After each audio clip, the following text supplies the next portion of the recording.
Assalamualaikum warahmatullahi wabarakatuh. Selamat pagi anak-anakku semua.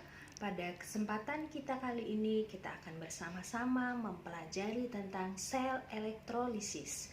Nah, jadi pada kesempatan pembelajaran kita hari ini kita akan bersama-sama mencapai kompetensi dasar 3.6, yaitu menerapkan stoikiometri reaksi redoks dan hukum Faraday untuk menghitung besaran-besaran yang terkait sel elektrolisis. Kemudian kompetensi dasar 4.6 menyajikan rancangan prosedur penyepuhan benda dari logam dengan ketebalan lapisan dan luas tertentu. Tujuan pembelajaran kita hari ini adalah dengan melalui model pembelajaran discovery learning dengan menggali informasi dari berbagai sumber belajar dan mengolah informasi, diharapkan peserta didik terlibat aktif selama proses belajar mengajar berlangsung, memiliki sikap jujur dalam menerapkan stoikiometri reaksi redoks dan hukum Faraday untuk menghitung besaran-besaran yang terkait sel elektrolisis dan menyajikan rancangan prosedur penyepuhan benda dari logam dengan ketebalan lapisan dan luas tertentu dengan teliti dan bertanggung jawab.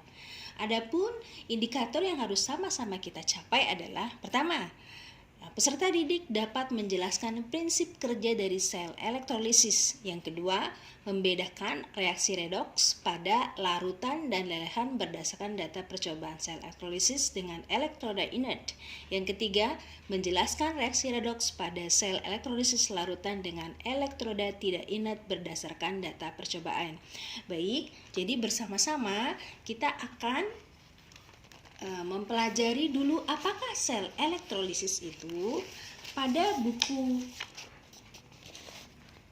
Baik, pada materi pembelajaran kita, pada buku PR kimia yang kita gunakan, kita akan melihat bahwa sel elektrolisis dalam reaksi di dalamnya maka terjadi reaksi redoks. Mari sama-sama kita melihat bagaimana cara kerja sel elektrolisis. Jadi pada gambar 22, ini kita lihat gambarnya. Ya, perhatikan. Ini gambarnya. Jadi pada gambar ini ada sebuah wadah. Di dalamnya ada larutan elektrolit.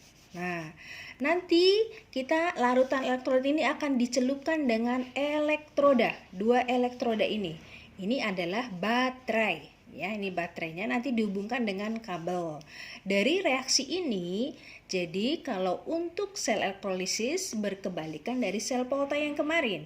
Kalau pada sel Volta katoda adalah kutub positif, tapi di elektrolisis katodanya kutub negatif.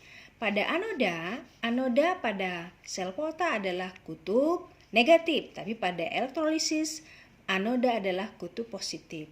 Maka itu katoda dihubungkan dengan kutub negatif dan anoda dihubungkan dengan kutub positif dari sumber arusnya.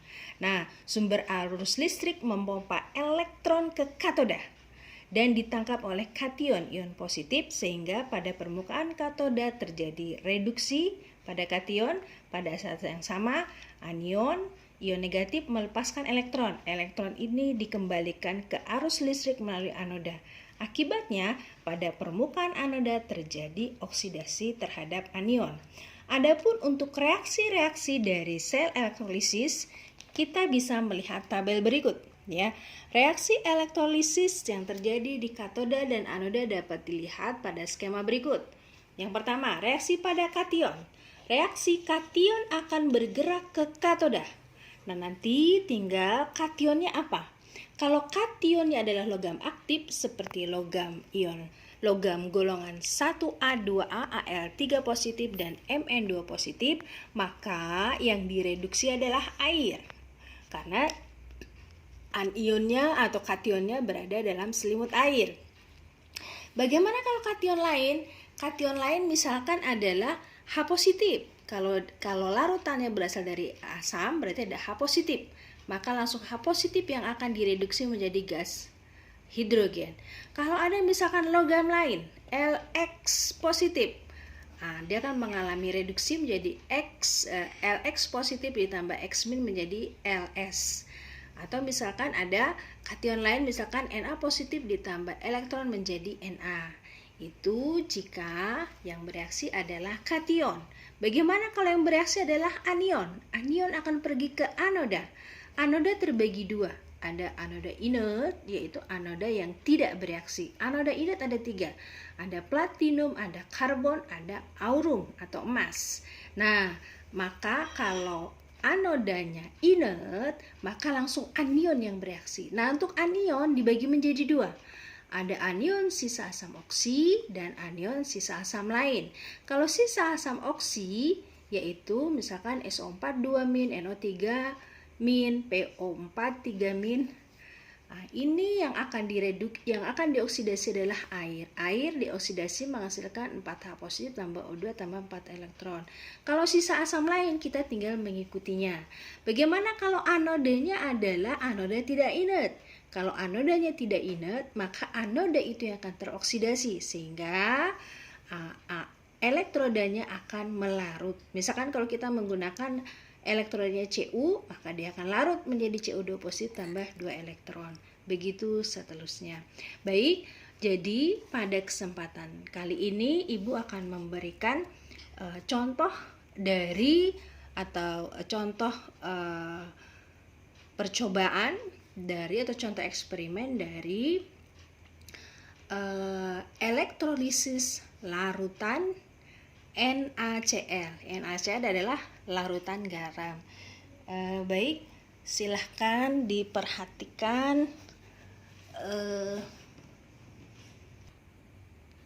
Baik, kita akan beralih ke papan tulis. Perhatikan, Ibu akan memberikan gambaran bagaimana reaksi dari elektrolisis larutan NaCl sebelum kita melaksanakan praktikum atau demonstrasinya. Perhatikan baik-baik ya. Oke. Jadi ini adalah wadah, di dalamnya berisi larutan NaCl. Larutan aqueous. Maka di dalam larutan ini NaCl akan terurai menjadi Na positif ditambah dengan ion Cl-, seperti itu. Nah, Ibu menggunakan di sini sumber arusnya Ibu menggunakan baterai. Masih ingat baterai ya? Baterai ada kutub positif dan ada kutub negatif. Yang menonjol ini adalah kutub positif. Di baterainya ini adalah kutub positif. Yang ininya ujung sininya baterai adalah kutub negatif. Nah, pada sel elektrolisis, jadi kutub positif ini disebut sebagai anoda. Kutub negatif disebut sebagai katoda. Yang harus kamu perhatikan, Ibu di sini menggunakan anodanya adalah anoda inert. Jadi Ibu di sini menggunakan batang karbon. Batang karbon. Pada katodanya Ibu menggunakan paku. Paku berarti Fe katodanya. Nah, setelah ini dialiri, baik, Ibu akan mengulang sedikit kembali.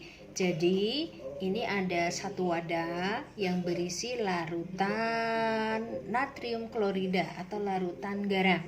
Nah, karena dia berbentuk larutan, maka di dalam larutan ini dia akan terurai menjadi ionnya Na positif dan Cl negatif, gitu ya. Nah, Ibu menggunakan 2 buah elektroda. Yang ini adalah elektrodanya Ibu menggunakan batang karbon. Nah, batang karbon ini dia menjadi elektroda positif, ya. Jadi kalau pada pada sel elektrolisis, anoda jadi kutubnya positif. Nah, sedangkan pada sel elektrolisis katodanya kutubnya negatif. Baik, kita mulai bagaimana reaksi elektrolisisnya. Bagaimana prinsip kerja dari sel elektrolisis ini? Yang pertama, misalkan ya, kita lihat Na positif.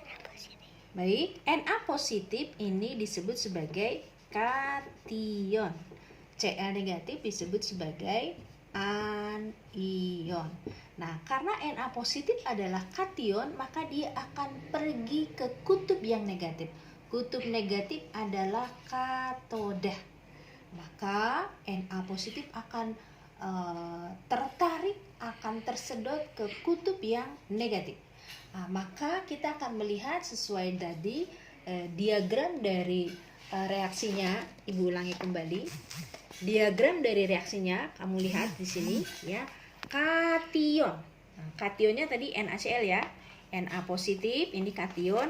Kationnya akan kationnya siapa di sini? Kationnya di sini adalah logam. Golongan berapakah ini Na? Na adalah golongan 1A. Maka kation dia akan ke katoda. Kation akan pergi ke katoda.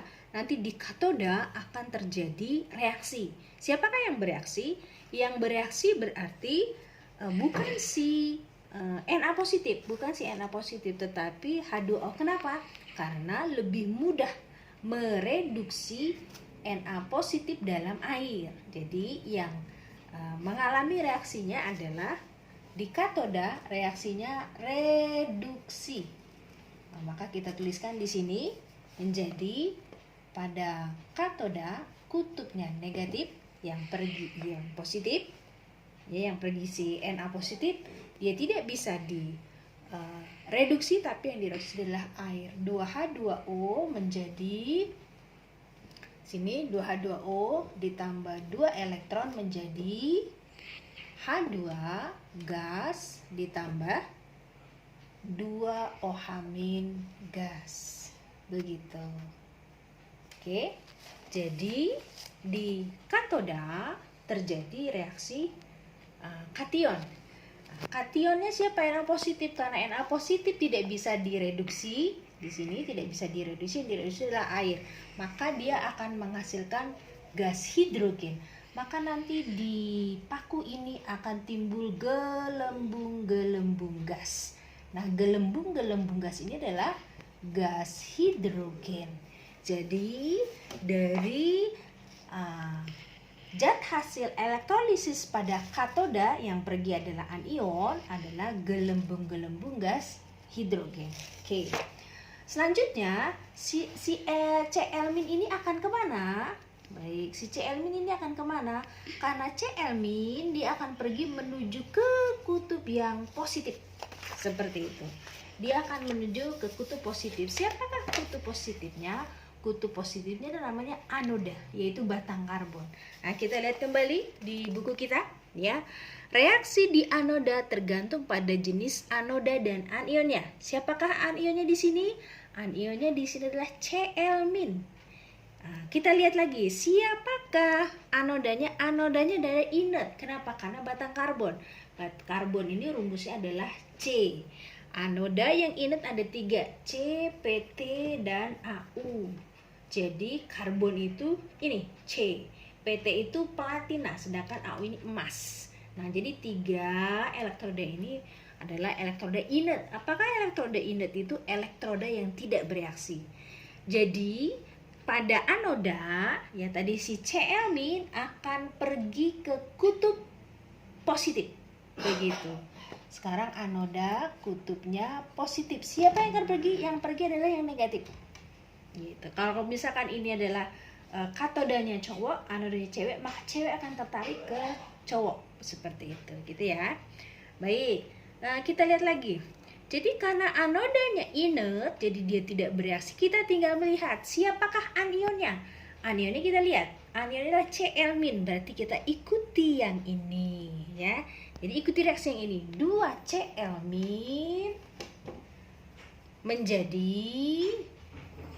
jadi apa? Cl2 gas ditambah 2 elektron, seperti itu. Nah, jadi pada si anoda terjadi reaksinya ya. Pada anoda terjadinya reaksinya apa? Reaksinya ada reaksi oksidasi. Nah, kalau reaksi oksidasi berarti elektronnya ada di sebelah kanan panah, seperti itu. Oke. Jadi ketika si Cl- ini mengalami oksidasi, Cl- mengalami oksidasi menjadi gas klor, maka di sini akan timbul gelembung-gelembung gas. Ini adalah gas klor, seperti itu. Jadi sekarang dari reaksi elektrolisis larutan NaCl, pada katoda dihasilkan gas hidrogen, pada anoda dihasilkan gas klor. Nah, dari sini nanti kita jumlahkan reaksinya, reaksi reduksi dan reaksi oksidasi.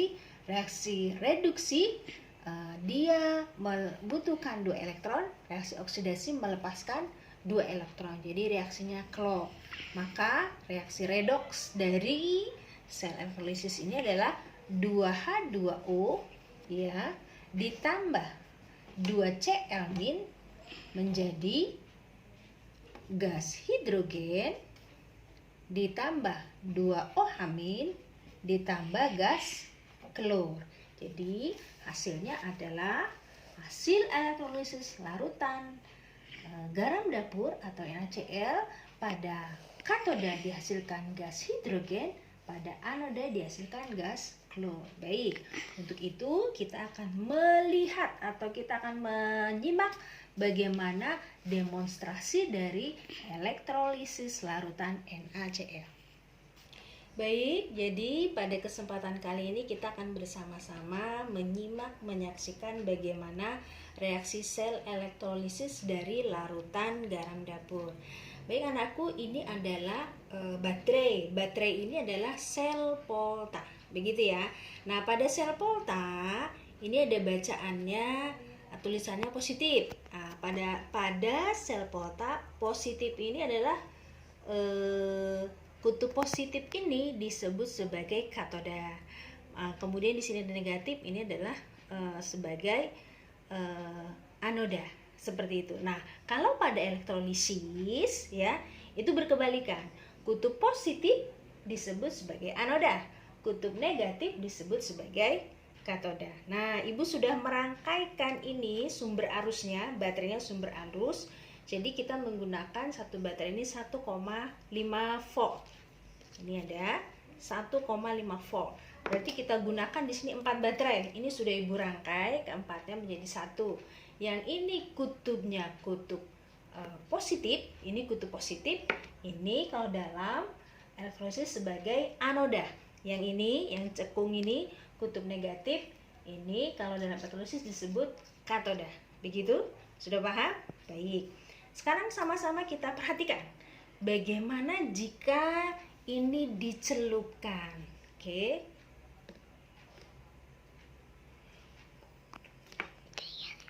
Baik, jadi yang ini adalah batang karbon adalah sebagai anoda, yang ini paku ya sebagai katoda.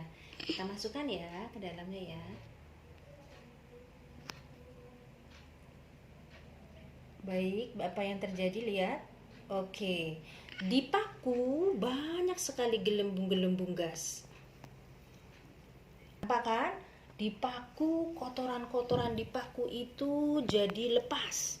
Nah, jadi kita lihat di paku gelembung-gelembung gasnya sangat banyak. Gelembung gas ini disebut sebagai gas hidrogen. Oh, putus nah ininya nak, tengok nak. Ya, dia lepas kembali. Baik, Ibu pasang dulu sebentar. Oke, sudah terpasang kembali. Biar ya, oke, kita lihat kembali. Lepas lagi nah. Memang centil ini nak ya. Baik. Oke, baik. Sekarang diperhatikan. Pada elektroda anoda, pada anodanya ya, yang sebelah sini ya. Oke, dia lepas lagi. Kalau dia lepas, reaksinya berhenti. Sekarang kita lihat lagi ya. Pada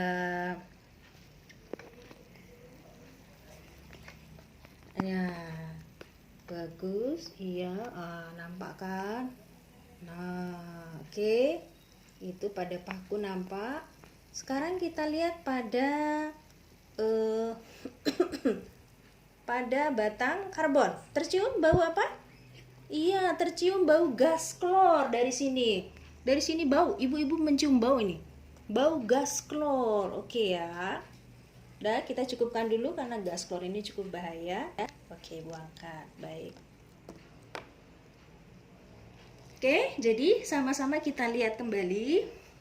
Ya. Masih berbau nih gas klornya. Oke, kita lihat kembali. Jadi pada anoda dihasilkan tadi gas klor. Ini tercium dari baunya. Gas klor ini berbahaya ya nak ya, makanya ibu hanya sebentar menyajikannya. Kemudian masih bau nih. Kemudian pada katoda ini besi ya. Besinya tidak mengalami reaksi yang mengalami. Baik, jadi ibu ulangi kembali. Jadi pada paku mengalami reaksi reduksi. Paku sebagai katoda, dia tidak mengalami reaksi. Yang bereaksi adalah kation Na positif mengalami reduksi dari air H2O menjadi H2 gas ditambah 2O-. Jadi ini adalah gas hidrogen. Nah, biasanya kalau dari gas klor ini baunya kita cium seperti bau baiklin, seperti itu ya. Oke, jadi prinsip kerja dari sel elektrolisis pada anoda tetap terjadi reaksi oksidasi, pada katoda tetap terjadi reaksi reduksi. Hanya siapa yang mengalami oksidasi?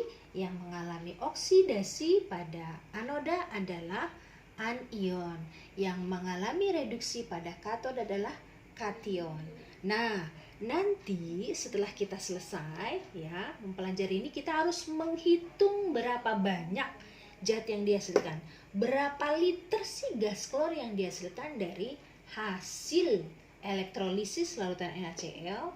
Berapa banyak sih gas hidrogen yang dihasilkan dari elektrolisis larutan NaCl ini?